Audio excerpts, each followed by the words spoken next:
You know, every spring when I pull out this rod and reel, I get ready for the new season. I think about that day that Jesus helped the disciples with the biggest catch in their lives. And in the process, he changed their lives forever. You remember that story?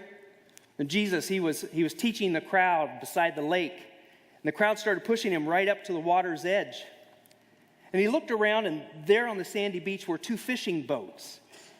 And without even asking, he walked over and he stepped in one of those boats, and he told the fishermen to push out from shore. Now, it says in the Bible that one of the boats was owned by Simon.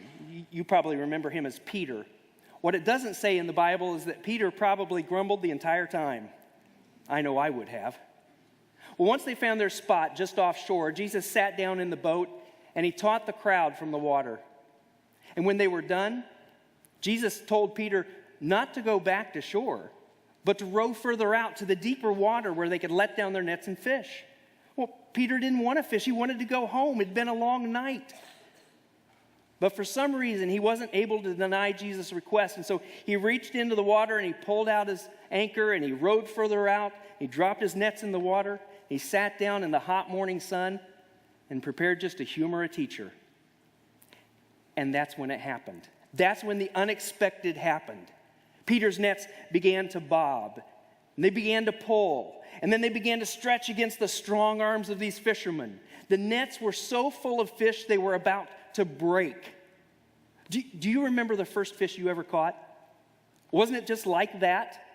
I mean, I remember my first fish. It was a sunfish, and it was about this big. My dad, I was 5 years old, and he put me in an old aluminum fishing boat, and we rowed out from shore just a little bit, and he dropped the anchor, and he prepared the poles, and he hooked the worms, and he set the bobber, and with one fluid motion, he tossed the line out away from the boat, and he set the reel, and he handed me the pole.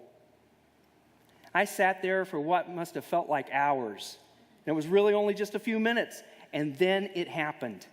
My bobber that was the size of a beach ball began to jiggle, and then it began to dance, and then it began to bob, and Dad leaned up over my shoulder and helped me reel in the slack line.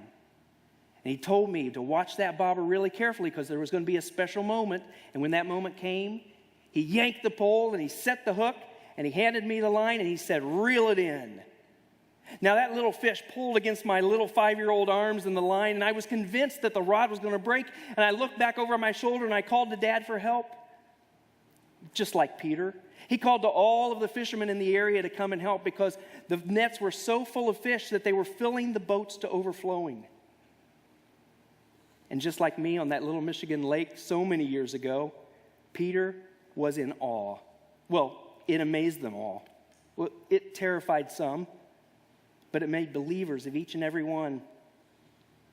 So it was no surprise when they got back to shore and they got on the beach that Peter and his friends, they left everything right there in the sand to follow this Jesus. Jesus who told them that little catch out on the lake, that was nothing. I'm going to make you fishers of men. There are going to be so many men and women following me, you won't be able to count them. You know, every year when I get out this rod and reel, I think about that day, all those fish, and Jesus' words. The day that he called Peter to be a fisher of men.